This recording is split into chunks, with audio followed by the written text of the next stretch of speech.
आप एक चक्र को भी जागृत कर लेते हो तो आप उन 65% लोगों से आगे रहोगे जो सामान्य जीवन जी रहे हैं।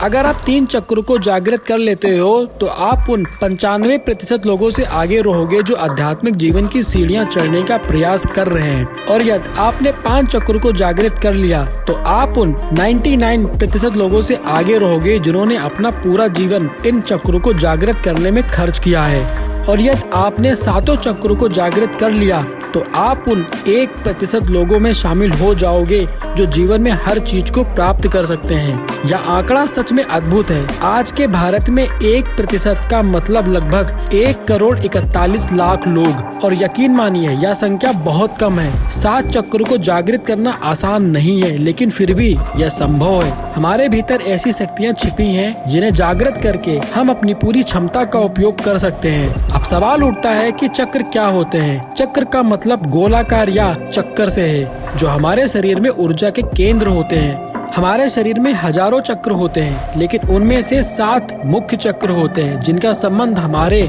शारीरिक, मानसिक और आध्यात्मिक स्वास्थ्य से है। आज हम जानेंगे इन 7 चक्रों का क्या महत्व है, कैसे इनका जागरण किया जा सकता है और इन चक्रों के जागृत होने के बाद हमें क्या शक्तियाँ मिल सकती हैं। पहला चक्र है मूलाधार चक्र, जिसे रूट चक्र के नाम से भी जाना जाता है, जो सुरक्षा, स्थिरता और भौतिक आवश्यकताओं से जुड़ा होता है। यह चक्र हमारी रीढ़ की हड्डी के आधार में स्थित होता है। इसके जागरण से हमारे भीतर साहस, स्थिरता और सुरक्षा की भावना जागृत होती है। इसके लिए आप ताड़ासन, वीरभद्रासन, कपालभाति, प्राणायाम कर सकते हैं। दूसरा चक्र है स्वादिष्ठान चक्र, जो हमारी जीवन ऊर्जा, संरचनात्मक और आनंद से जुड़ा होता है। यह चक्र नाभि के नीचे स्थित होता है और इसके जागरण से हमें अपनी भावनाओं और रचनात्मकता को नियंत्रण करने की शक्ति मिलती है। इसके लिए आप अनुलोम विलोम और वृद्ध कोणासन कर सकते हैं। तीसरा चक्र है मणिपुर चक्र, जो आत्मसम्मान, आत्मविश्वास और शक्ति से जुड़ा होता है। यह चक्र हमारी नाभि के पास स्थित होता है। इसके जागरण से हमें आत्मविश्वास और निर्णय लेने की क्षमता में वृद्धि महसूस होती है। इसके लिए आप धनुरासन और कपालभाति प्राणायाम कर सकते हैं। चौथा चक्र होता है अनाहत चक्र, जो प्रेम, सहानुभूति और भावनाओं से जुड़ा हुआ होता है। यह चक्र हृदय क्षेत्र में स्थित होता है और इसके जागरण से हमें शांति और प्रेम का एहसास होता है। इसके लिए आप भुजंगासन और उष्ट्रासन जैसे आसन कर सकते हैं। पांचवा चक्र है विशुद्धि चक्र, जो संवाद, शुद्धता, स्वतंत्रता से जुड़ा होता है।